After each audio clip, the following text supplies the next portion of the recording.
আমি রিপন তালুকদার। আমি এখন থেকে আপনাদের সাথে থাকছি অ্যান্থনি মাসকারেনহাসের লেখা দ্য রেপ অব বাংলাদেশ বইটি নিয়ে। বইটির লেখক অ্যান্থনি মাসকারেনহাস একজন জন্মসূত্রে ভারতীয় এবং বসবাস সূত্রে একজন পাকিস্তানি। তিনি 1947 সালে আন্তর্জাতিক সংবাদ সংস্থা রয়টার্সে যোগদান করেছিলেন এবং পাকিস্তান সংবাদ সংস্থা এপিপি এবং নিউ ইয়র্ক টাইমস সহ আরও বেশ কয়েকটি পত্রিকায় 1949 থেকে 1954 সাল পর্যন্ত সংবাদদাতা হিসেবে কাজ করেছিলেন। তিনি করাচি সহ দ্য মর্নিং নিউজ এর চিফ রিপোর্টার, পরে সহ সম্পাদক পদে 1961 সাল থেকে 1971 সালের মে মাস পর্যন্ত কর্মরত ছিলেন।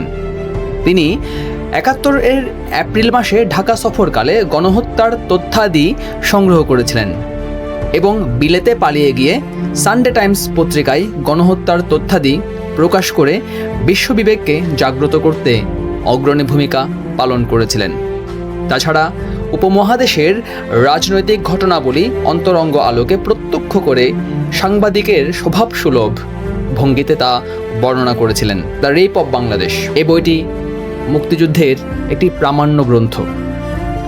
আমি আজকে থাকছি এই বইটির প্রথম যে অংশ, পাকিস্তানের দুর্বিপাকে বাংলাদেশ বা পাকিস্তানের দুর্বিপাকে পূর্ববঙ্গ। 1971 সাল 25শে মার্চ বৃহস্পতিবার বিকেল প্রায় 5টা। ঢাকা বিমানবন্দরের রাস্তায় বাবলা ও অশ্বত্থ গাছের বিকালের ছায়া দীর্ঘতর হতে শুরু করেছে। সেই সময়েই নম্বরবিহীন কালো মার্সিডিজ গাড়ি প্রেসিডেন্টের নিশান উড়িয়ে সেনাবাহিনীর গার্ডের কঠোর নিরাপত্তার মধ্যে বরফি স্টাইলের ভিআইপি টার্মিনাল ভবনের বিপরীতে শান শওকত সহ এসে দাঁড়ালো। 20 গজ দূরে ঢাকা করাচির আকাশপথ পাড়ি দেবার জন্য আন্তর্জাতিক এয়ারলাইন্সের একটি বিশেষ বিমান প্রস্তুত হয়েই ছিল। এই সাদা ও সবুজ বর্ণের বোয়িংটিতে পূর্ণ জ্বালানি নেওয়া হয়েছে। যাত্রাপথ 6000 মাইল।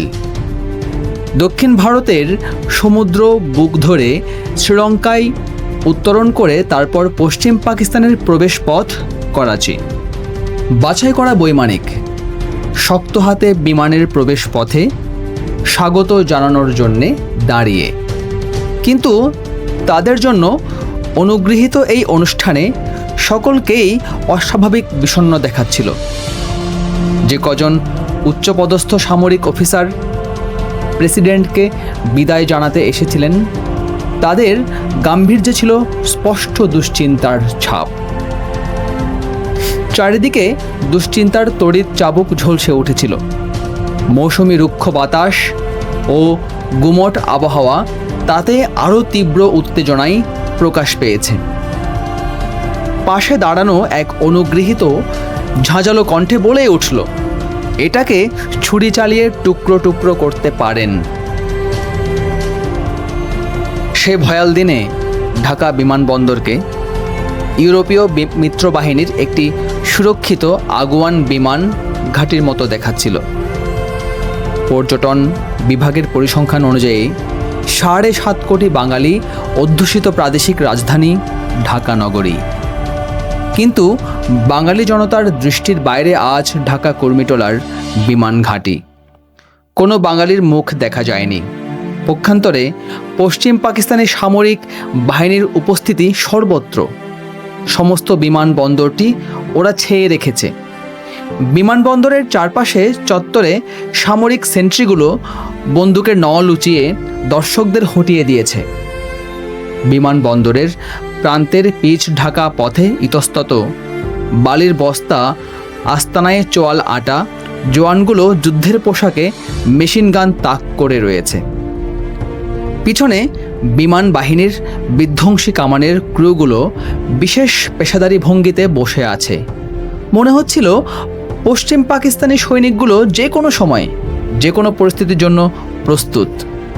সেদিনের বিমানবন্দরে অনুপ্রবেশকারী বা দর্শনার্থী ছিল না। শুধু বিকালের পড়ন্ত বেলায় একমাত্র ঝাঁক ঝাঁক বাদামি ও সোনালি ডাঁশ মাছি অলসভাবে উড়তে দেখা গিয়েছিল। শুধু বিকেলের পড়ন্ত বেলায় একমাত্র বিমানবন্দরে উৎকণ্ঠাপূর্ণ আবহাওয়া ক্রমান্বয়ে লাউঞ্জ থেকে হল ঘরেও সংক্রমিত হয়ে গেল। ভবনের অভ্যন্তরে 2000 নারী পুরুষ শিশু, যাদের বেশিরভাগই ছিল অবাঙালি মেমন সম্প্রদায়ভুক্ত, অন্যরা পাঠান। আসন্ন বিপদের ভয়ে বাসায় পরা পোশাকেই পালাচ্ছে। অনেকেই অনিশ্চয়তা ও অনিদ্রায় রাত কাটাচ্ছে বিমানবন্দরের লনে। আদম সন্তানদের অবস্থিতিতে ও বিছানাপত্রের অব্যবস্থা বেশ নোংরা হয়েছে বিমানবন্দর। এমন একটা অস্বস্তিতে তারা রয়েছে তা বেশ বোঝা যাচ্ছিল। আতঙ্ক ছাড়াও এখানে খাদ্য ও পানীয় জলের সরবরাহ ছিল অপ্রতুল। প্রেসিডেন্টের আগমনের আগে হলের মধ্যে কান ঝাঁঝালো হইচই চলছিল। হাত ভর্তি টাকা নিয়ে মেমনরা ঘুষ দিয়ে বিমানের আসনের পারমিট বাগানোর ব্যস্ততা নিয়ে অসংযত বিমান অফিসারদের সঙ্গে দর কষাকষিতে ব্যস্ত হয়ে উঠেছিল। তবে তাদের দর কষাকষির প্রচেষ্টা বিফল হয়নি। এখন উচ্চ কণ্ঠে ফিসফিস আওয়াজ। বিমানের বেশ কজন কর্মী জানালায় দাঁড়িয়ে থাকা সহকর্মীদের সঙ্গে যোগ দিল। বাইরে তাকিয়ে দেখল প্রেসিডেন্টের বিদায় যাত্রা। যারা সেদিন প্রেসিডেন্টের বিদায় যাত্রা দেখেছেন তারা সেই বিদায়ী লগ্নকে কখনোই ভুলবেন না। অন্য আর সব দিক থেকে এই লগ্নটি ছিল পাকিস্তানের ইতিহাসের সমাপ্তির মোড় ফেরানোর লগ্ন। 10 দিন আগে প্রেসিডেন্ট ইয়াহিয়া ঢাকায় এসেছিলেন ফুরফুরে মেজাজ, হালকা মেজাজ নিয়ে। এখন সেখানে গভীর হতাশা, মেজাজে মলিনতার কালো ছায়া। সে ছায়া সর্বত্র, সকলের মুখে সংক্রমিত হয়েছে। আগা মোহাম্মদ ইয়াহিয়া খান আজ আর অফিসারদের সময় নষ্ট করতে চাননি। তারা তো এখন স্বদেশ বিজয়ের যুদ্ধের ময়দানে। সত্যিকার অর্থে সামরিক কায়দায় তিনি বিদায় অভিবাদন সংক্ষিপ্ত করলেন। তাছাড়া 1 মাইল দূরে ইস্টার্ন কমান্ড হেডকোয়ার্টারের কনফারেন্স রুমে 8 ঘন্টার দীর্ঘ বিবর্তনমূলক ব্যবস্থা গ্রহণের আলোচনা শেষ করে তিনি এসেছেন। সেজন্য সামরিক শুভেচ্ছা বিনিময় হলো সীমিত কজনের সঙ্গে। 2 ঊর্ধ্বতন সামরিক অফিসারদের সঙ্গে একটু ফিসফিস নিচু স্বরে কথা হলো। ফ্যাশন দুরস্ত সামরিক সালাম বিনিময় হলো।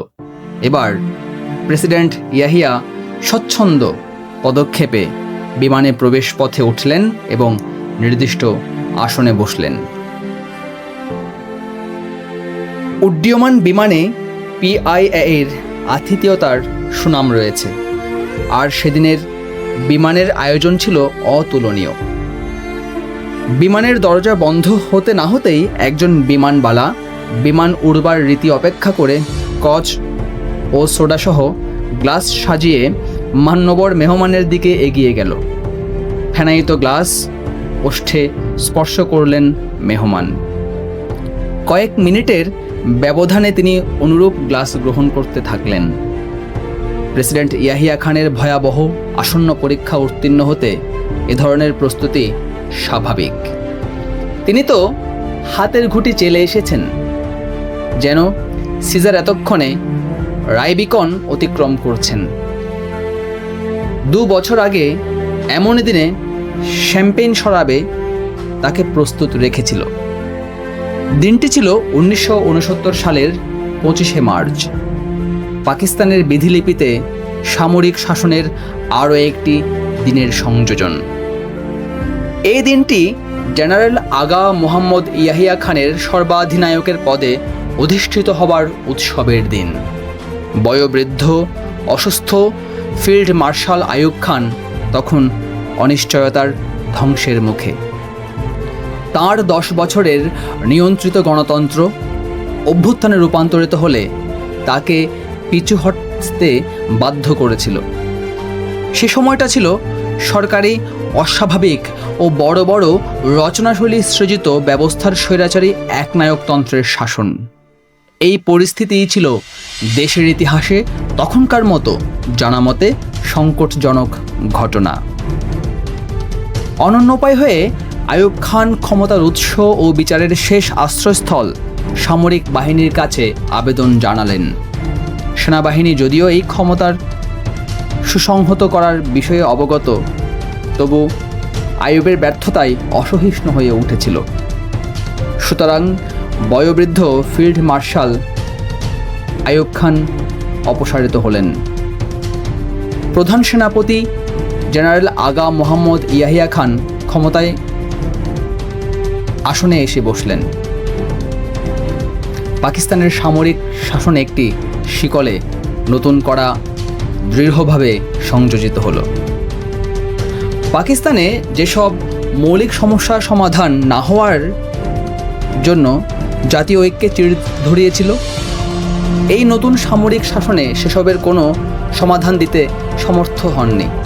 তবে উত্তেজনা প্রশমনে তার সামরিক সহায়তা করেছিল মাত্র। সেই সংকটকালে জেনারেল ইয়াহিয়া বেশ সাহস ও দৃঢ়তার পরিচয় দিয়েছিলেন। তার সামরিক দম্ভের তরঙ্গাঘাতে এতটুকু ভাবা গিয়েছিল যে তিনি বিক্ষুব্ধ খরস্রোতকে ওই সময়ের জন্য হলেও বাগে আনতে পেরেছিলেন। যা হোক, পাকিস্তান সামরিক শাসক চক্রের হাতে খেলার নামে ক্ষমতার রাজনীতির অবস্থিতি রয়েই গেল। 23 বছরের শোষণ ও হতাশাপূর্ব বাংলার জনতাকে আরও গণতান্ত্রিক অধিকার অর্জনের আন্দোলনে সোচ্চার করে তুলেছিল। অন্যদিকে সামরিক বাহিনী যদিও গণতন্ত্রের প্রতি শ্রদ্ধাশীল বলে প্রাথমিকভাবে বিবেচিত হচ্ছিল, তবু বিগত 12 বছর তারা যে ক্ষমতার অংশীদার ও সিদ্ধান্ত নেবার যে অধিকার উপভোগ করে এসেছে, তা ছাড়তে সত্যিকার অর্থে কোনো ইচ্ছে তাদের ছিল না। অতএব নূতনভাবে সমস্যা গজিয়ে উঠতে থাকে। 2 বছর রাজনীতির পরীক্ষা নিরীক্ষা চালাবার পর চাকা ঘূর্ণন শেষ হলো। রাজনৈতিক অগ্ন্যুদ্বার পুনর্জাগরিত হলো। তবে এবারে সামরিক শাসক চক্রের ভুল সংশোধনের বাইরে চলে গেল। এমন বেদনাঘন পরিস্থিতিতে জেনারেল ইয়াহিয়া খান 30,000 ফুট ঊর্ধ্ব আকাশের উড়তি পথে তার দ্বিতীয় ক্ষমতার দখলের অভিষেক উদযাপনের প্রস্তুতি নিয়েছিলেন। এই নিরানন্দ নিঃসঙ্গ বিষণ্ণতায় শ্যাম্পেন শরাবের চেয়ে হুইস্কি তাকে নিমগ্ন করল। গত 5 সপ্তাহে তিনি যে চাতুরীপূর্ণ খেলা খেলেছেন, সেজন্য তিনি মনে মনে অবশ্যই সাফল্যের সান্ত্বনা পেয়ে থাকবেন। তিনি ঘৃণা করেন রাজনীতিবিদদের, অথচ তাদের সঙ্গে বিরামহীন রাজনীতির প্রসঙ্গ নিয়ে ঘন্টার পর ঘন্টা বৈঠক করেছেন। তিনি জানতেন এই বৈঠকের ব্যর্থতা কোনো ঘটনাই নয়, কেননা এসব বৈঠক সাফল্যের জন্য অনুষ্ঠিত হয়নি। সামরিক অভিযানের উদ্দেশ্য সাধনের জন্যই এসব প্রয়োজন ছিল। সর্বাত্মক সামরিক আঘাত হানার জন্যই এই কালক্ষেপণের প্রয়োজন ছিল। এমন বেদনাঘন পরিস্থিতিতে জেনারেল ইয়াহিয়া খান 30,000 ফুট ঊর্ধ্বাকাশের উড়তি পথে তার দ্বিতীয় ক্ষমতা দখলের অভিষেক উদযাপনের প্রস্তুতি নিয়েছিলেন। এই নিরানন্দ নিঃসঙ্গ বিষণ্ণতায় শ্যাম্পেন শরাবের চেয়ে হুইস্কি তাকে আত্মনিমগ্ন করল। গত 5 সপ্তাহে তিনি যে চাতুরীপূর্ণ খেলা খেলেছেন, সেজন্য তিনি মনে মনে অবশ্যই সাফল্যের সান্ত্বনা পেয়ে থাকবেন। তিনি ঘৃণা করেন রাজনীতিবিদদের, অথচ তাদের সঙ্গে বিরামহীন রাজনীতির প্রসঙ্গ নিয়ে ঘন্টার পর ঘন্টা বৈঠক করেছেন।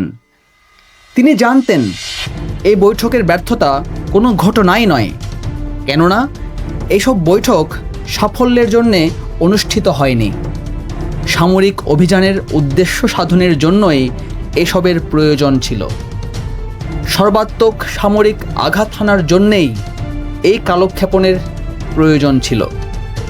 এখন সেই নির্মম সিদ্ধান্ত নেওয়ার দায়িত্ব তারই হাতে অর্পিত হয়েছে। ঘটনাটি স্মরণ করে জৈনক ঊর্ধ্বতন বিমান বাহিনীর কর্মকর্তা বলেন, ইয়াহিয়া ভারতীয় বিমান বাহিনী দ্বারা বাধাপ্রাপ্ত বা ভারতে অবতরণ করার ঝুঁকি নিতে চাননি, সেটা হতো মারাত্মক। সুতরাং প্রেসিডেন্টের করাচি নিরাপদে পৌঁছাবার পরে পূর্বাঞ্চলে সামরিক অ্যাকশন নেবার পরিকল্পনা করা হয়েছিল। প্রেসিডেন্টের বিমান করাচি বিমানবন্দরে অবতরণের সংবাদ বেসামরিক বিমান কর্তৃপক্ষের মহাপরিচালক ঢাকায় বেতার যোগে ফ্ল্যাশ সংবাদ পাঠালেন। ক্ষণকাল পরে ইস্টার্ন কমান্ড হেডকোয়ার্টার্স থেকে ফরমান পাঠানো হলো, sort them out. Sort them out, বাছাই কর, খতম কর বাঙালিদের, বাছাই কর, খতম কর বাঙালিদের। ঢাকা ও চট্টগ্রামের সামরিক বাহিনী ট্যাঙ্ক ও সৈন্য বোঝাই ট্রাক সহ অপারেশন সার্চলাইট অভিযানে নেমে পড়ল। 25 মার্চ মধ্যরাতে ঢাকায় ধ্বংসের তোপ গর্জে উঠল। বাঙালি নিধনযজ্ঞ শুরু হলো, জেনোসাইড বা গণহত্যা শুরু হলো।